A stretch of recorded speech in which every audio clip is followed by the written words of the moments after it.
Finalizamos nuestro diálogo sobre los elementos compositivos de la arquitectura del Bareque. Secuencia de espacios, de lo público a lo privado, la cocina, los baños y el lavadero. El acceso central, segundo piso, usos de la vivienda y conclusiones. Y ahora hablemos de la cocina. Este era el lugar de trabajo de la madre y de las hijas, que desde allí manejaban la casa.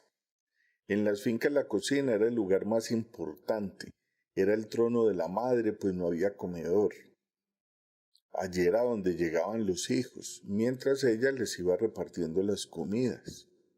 Como no existía comedor porque nadie iba a visitarlos, ellos comían en la cocina mientras hablaban con su madre, con su hermano o con su papá. Y en las horas de la noche, mientras comían, compartían las experiencias del día, hablaban de sus cosas y se disfrutaba la intimidad familiar.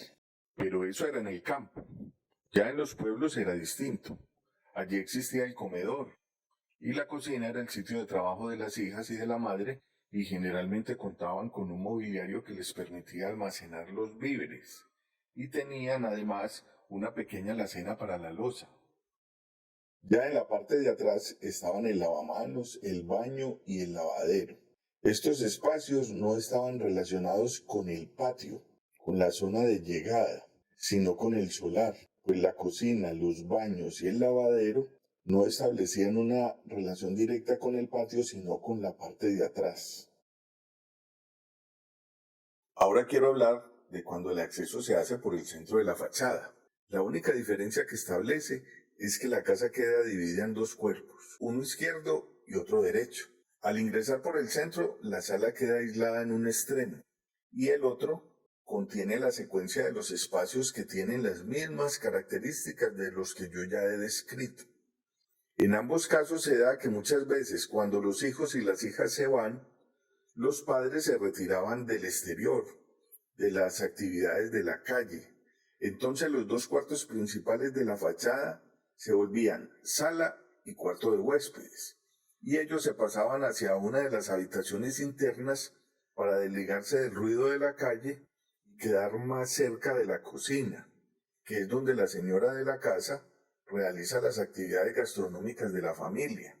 Arquitecto, cierto que aquí en Salento, la calle Real, que es en este momento tan comercial, el cambio de uso de las viviendas no es tanto para ser habitadas, sino para propiciar los locales que uno ve en las partes bajas. En la estructura urbana del municipio, la calle Real tenía un equilibrio entre vivienda y comercio.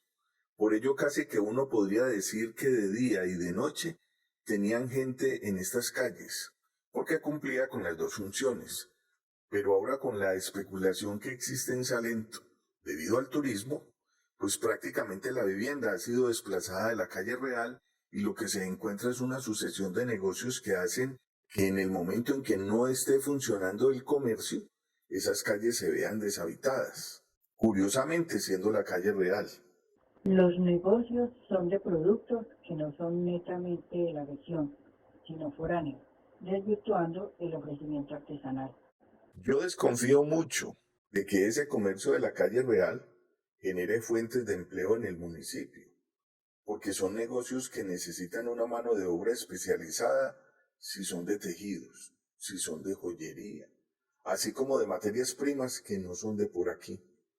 Uno nota que en la calle Real la mayoría de las casas de un lado son de 2 pisos y las del frente de 1 piso.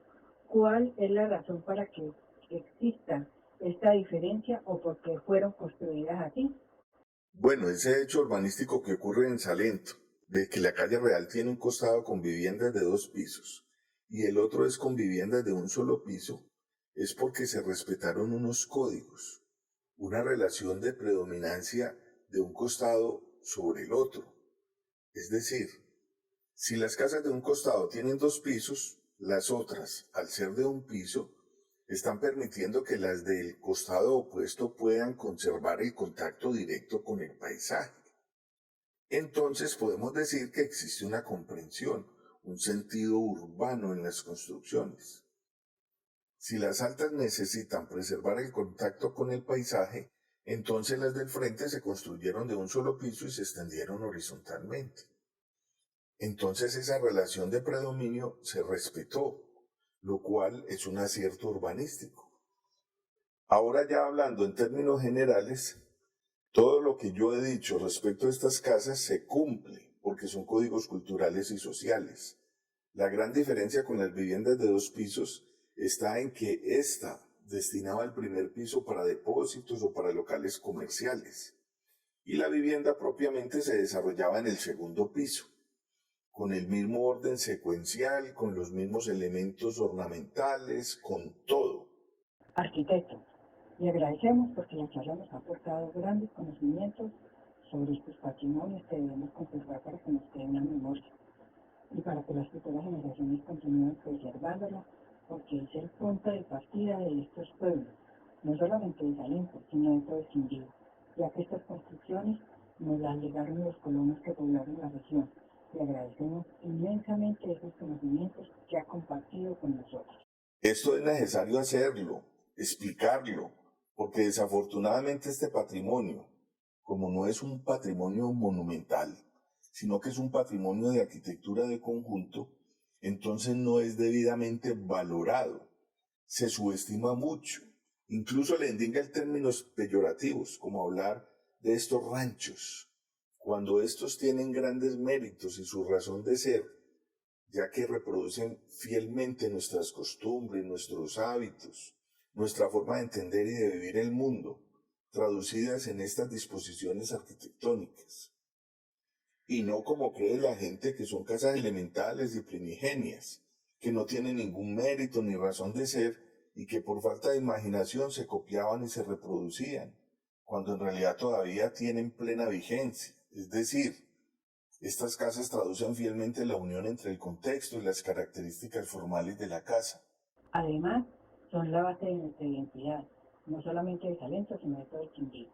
Estas construcciones en Bareque nos dan identidad y resultan atractivas para el turismo, ya que estos aprecian mucho este tipo de construcciones, aunque nosotros no nos interesemos mucho en protegerlas.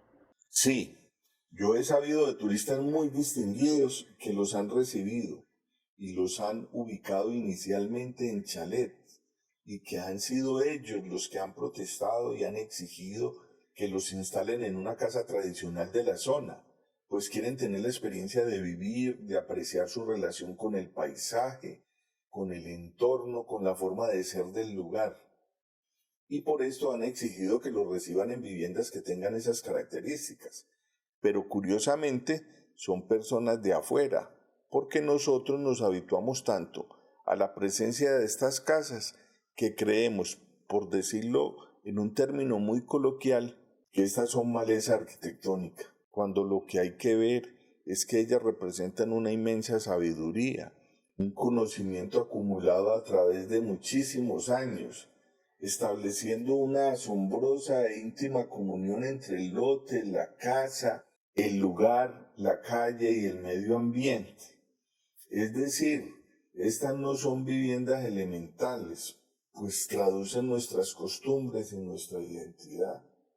Agradecemos a la antropóloga Sori Morales Torres y al arquitecto Enrique Barros Vélez su conocimiento y valioso aporte para la valoración y conservación de nuestro patrimonio arquitectónico del Bareque, proyecto apoyado por el Ministerio de Cultura, Programa Nacional de Concertación Cultural.